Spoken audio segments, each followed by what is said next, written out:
Bom dia, pessoal. Agora nós faremos a correção da atividade de português das páginas 62 e 63, relacionada à variação linguística, né? Especificamente as variedades situacionais e sociais. As variedades situacionais, elas estão relacionadas à situação em que os falantes estão. Eu dei até o exemplo, né, quando eu estava falando para vocês sobre o conteúdo. Se vai uma enfermeira, digamos assim, falar sobre o Covid-19 na sala de aula para os alunos, ela não vai utilizar uma linguagem técnica utilizada pelas pessoas da área da saúde, porque ela tem que adequar a sua fala de acordo com a situação em que ela está. Se ela está falando para alunos, ela tem que utilizar uma linguagem mais simples possível para que possa ser entendido o que ela quer repassar. Já a variedade social é aquela relacionada à classe social dos falantes, né? De acordo com o meio social em que eles vivem, vão utilizar uma linguagem diferente. Então, na primeira, releia o trecho abaixo que reproduz a fala da velhinha ao notar que as moedas de prata se transformaram em um bloco de ferro. Minha nossa, agora é um bloco de ferro. Ora, não podia ser melhor. É muito conveniente. Vou vender isso fácil, fácil e conseguir várias moedinhas por ele. Sim, é muito mais prático do que um monte de ouro e prata que ia me deixar acordada de noite com medo de ser roubada. Um bloco de ferro é uma coisa boa de ter em casa. A gente nunca sabe quando vai precisar dele. Então, na letra A. Nesse trecho, que expressão marca a surpresa da velhinha com o acontecimento? Copia no caderno. Então, tá bem simples, né? Quando ela diz assim, minha nossa. Então, essa é a expressão.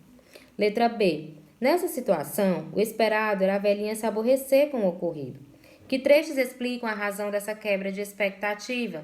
Quando ela diz lá, gente, na segunda linha, vou vender isso fácil, fácil.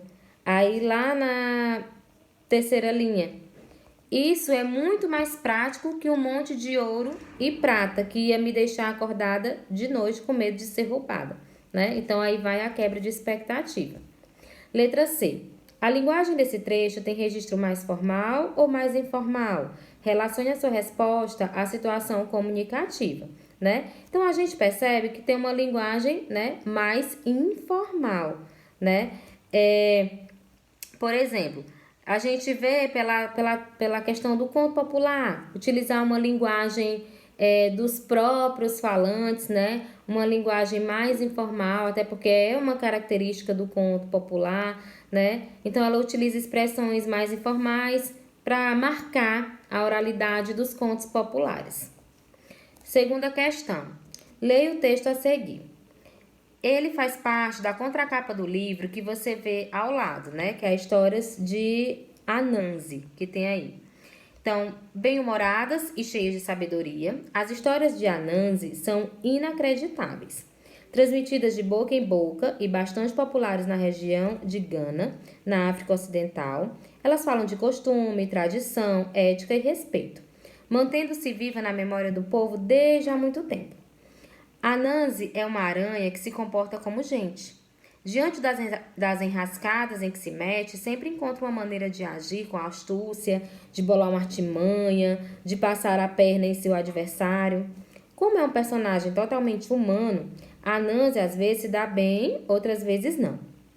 Então, na letra A, para que serve a contracapa dos livros? Então, a contracapa do livro, ela tem como objetivo atrair o leitor, né? Para que você possa dar uma ideia do que vai ser lido, olhar a imagem, chamar a sua atenção e faz com que você tenha interesse de ler aquele livro. Letra B. Nesse trecho, qual é o registro de linguagem predominante? O formal ou o informal? Justifique com palavras e expressões do texto. Então, aqui também, né, até porque ele vai falar uma informação sobre um conto popular, é o registro informal, né?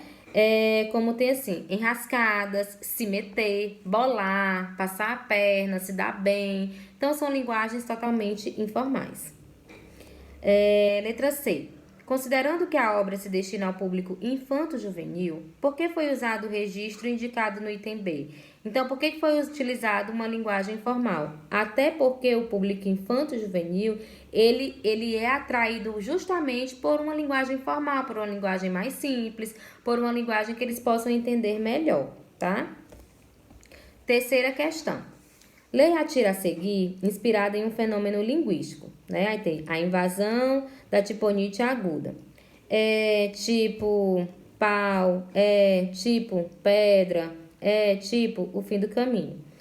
O apanhador no campo de tipo centeio.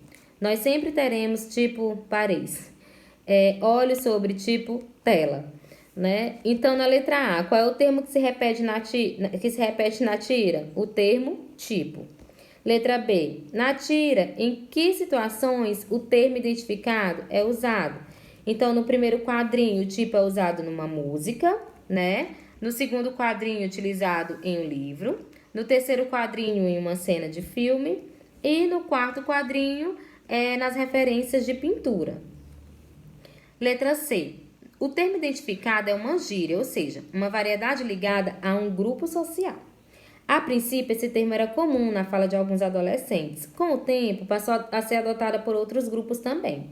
Qual é a intenção do cartunista ao usar o termo nas situações apresentadas? Ele colocou em várias situações justamente para demonstrar que hoje não é só o público adolescente que utiliza essa linguagem tipo, né? Muita gente, diferentes gostos, né, podem também utilizar essa expressão, essa gíria tipo, né? Então, é só para demonstrar que muitas pessoas hoje, dependendo da classe social, dependendo do gosto, utilizam o termo tipo. Letra D. De que forma o título da tira se relaciona com essa intenção do cartunista, né? Que o título é A Invasão da Tiponite Aguda. A intenção é demonstrar que o tipo hoje é utilizado por qualquer pessoa, né? Ou seja, por classe social, ou seja, por idade, ou seja, por situação, o tipo, ele se tornou a tiponite aguda. Hoje todo mundo quer utilizar o tipo quando vai se tratar de alguma coisa. Quarta, você observou o uso de uma gíria na atividade anterior? Letra A. Você costuma usar gírias, né? Já foi criticado por usá-las? Em que situações? Então, é que uma pergunta pessoal, mas a maioria das pessoas, elas costumam utilizar uma certa gíria, né? E isso está cada vez mais comum na vida das pessoas. Letra B. Leia essa definição de preconceito linguístico, né?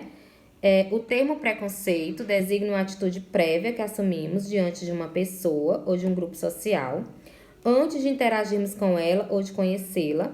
Uma atitude que, embora individual, reflete as ideias que circulam na sociedade e na cultura em que vivemos. Assim, uma pessoa ela pode receber avaliações negativas por causa da língua que fala ou do modo como fala a sua língua. Então, também falei sobre a questão do preconceito linguístico, né? Nós não podemos dizer que uma determinada pessoa, ela fala errado em determinada situação, ou ela está utilizando uma linguagem adequada ou não adequada. Preconceito linguístico é quando você diz que a pessoa está falando errado, né? Então, você tem que ver o grau instrutivo que essa pessoa teve, né? Até que ano ela estudou. Então, você não pode dizer que a pessoa está falando errado, que você vai estar cometendo preconceito linguístico. Então, você já se deparou com uma situação de preconceito pelo fato de uma pessoa ou grupo usar determinada variedade linguística? Então, aqui também é uma pergunta pessoal, mas que a maioria das pessoas já vivenciaram isso aí, né? E agora que vocês já entendem o que é preconceito linguístico, você não vai mais cometer e nem vai permitir que alguém cometa, tá bom?